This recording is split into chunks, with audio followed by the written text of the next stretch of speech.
All right, here it is in the New York Times, and there was some other hit pieces on this film as well. It premieres the 26th on IFC, and it's on the IFC On Demand. They're telling me one of the most downloaded films ever on IFC Demand. It goes up there first.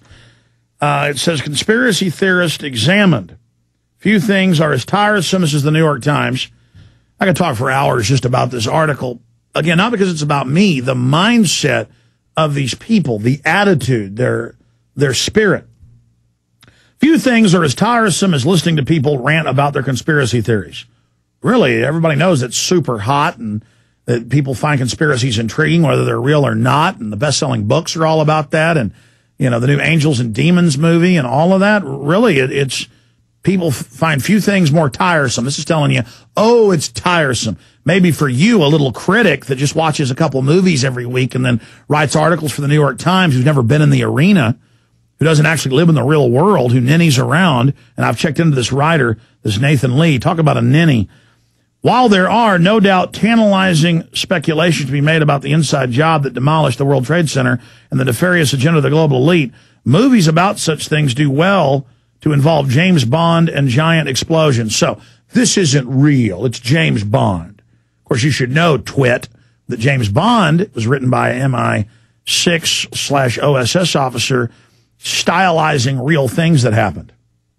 But you wouldn't know that, would you? Because you live in the world of make-believe movies. New World Order, an unrelentingly tedious documentary by Luke Meyer and Andrew Neal, follows up a group of considerably less glamorous truth seekers. So we're not glamorous. So we're trying to be glamorous, but we're not.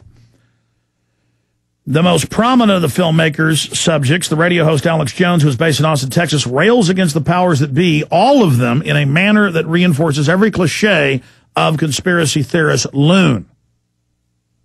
Because, see, I'm mad about the government kidnapping kids. I'm mad about lying about wars and WMDs. I'm mad about Seymour Hersh and the government admitting, and the Army's own report reporting that they raped children in front of their parents. See, I'm a loon. I'm angry about that. It's wrong. I'm just a loon. I'm wrong. I shouldn't be mad the bankers have stolen $14.8 trillion and we're going bankrupt. I should just watch movies like this guy and ninny around with my friends in New York. Rails against the powers that be, all of them in a manner that reinforces every cliche of conspiracy theorist loon. Paranoia, megalomania, delusional, and sweaty. Yeah, we were out in the summer in Virginia, and I'm sweating. Ooh, I see. I know you wear white gloves and have someone fanning you, and sweating is bad. Paranoid, megalomaniacal. The documentary's most action-packed scene finds Mr. Jones throwing a major hissy fit when his hotel fire alarm goes off, thereby proving without a shadow of a doubt that they are trying to suppress his revelations.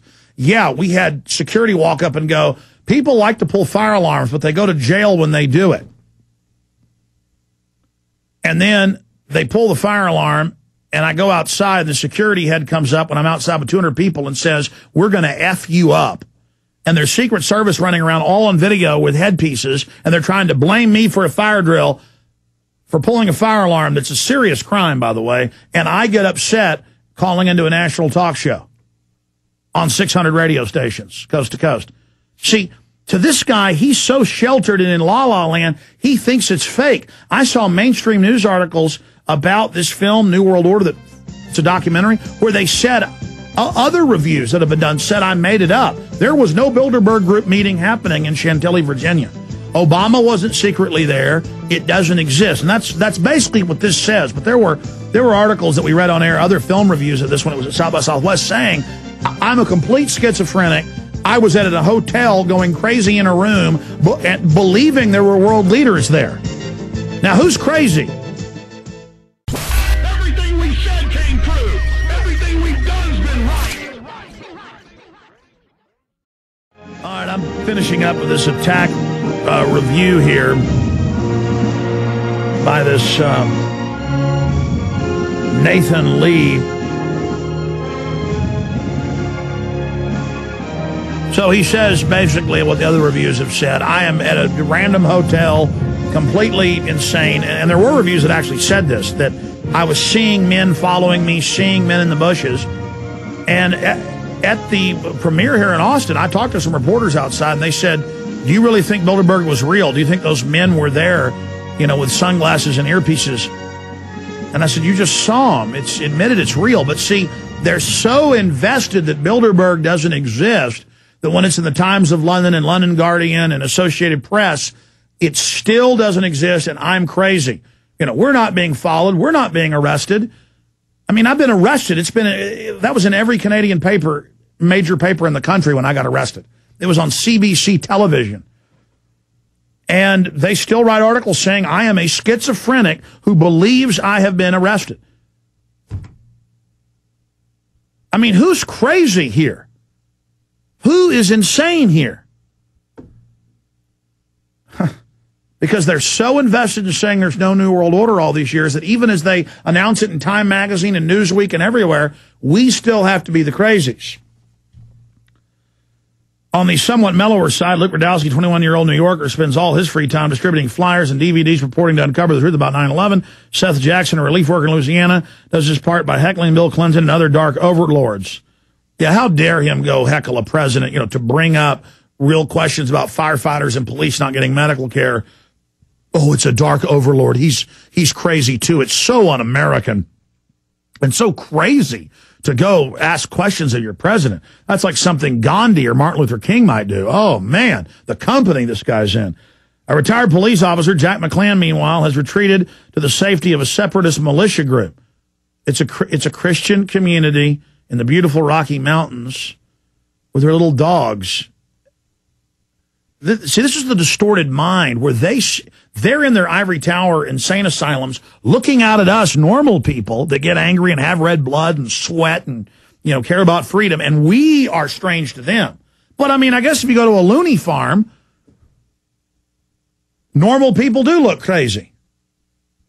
You know, we're the type of people, at least we're shadows of them, that founded this nation. We're red-blooded, we're aggressive, we're angry, and we're going to kick your butt.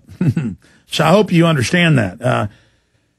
I'm just glad I'm not, you know, some effeminate, chicken-necked, America-hating person who just goes around picking and ninnying at other people and attacking people that are trying to save the country from the globalist. And and look, you will lose in history. The New York Times is going to basically be sold and be a shadow of itself, go bankrupt. That's already happening. You guys, you know, you will not survive the New World Order. Whether it succeeds or fails, you people aren't going to be part of the future. You understand? You're all discredited. You're a joke.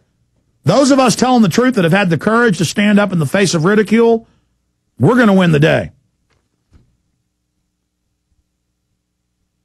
There's a movie to be made about the psychology of such men, their personal lives and private obsessions. New World Order merely gawks at them. Opens Friday in Manhattan, directed by Luke Meyer, Andrew Neal, directors of photography. And you know, it is, and it's going to also air on IFC.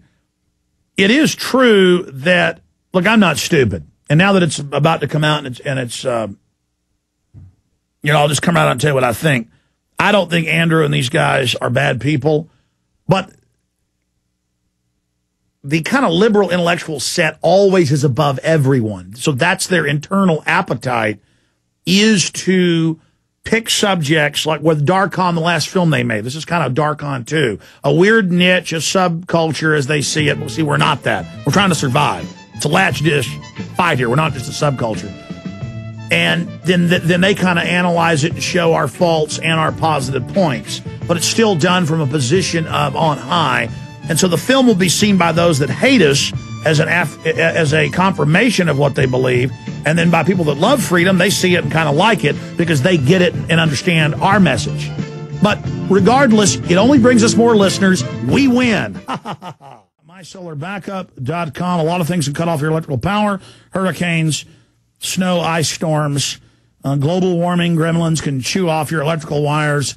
A lot of things can happen. And so instead of sending all your money to Al Gore and carbon taxes, I suggest you take your own power needs out of the control of that control freak and go to MySolarBackup.com. The degenerate control freak, blood-sucking parasites of government and the New World Order don't own the sun yet, folks. So make your move now. MySolarBackup.com, the great power source, 800 watts of power on demand. The solar panel, the system, the charger, the batteries, all of it. Great little system. Get a bunch of these, run your whole house. MySolarBackup.com, 877-327-0365, 877-327-0365.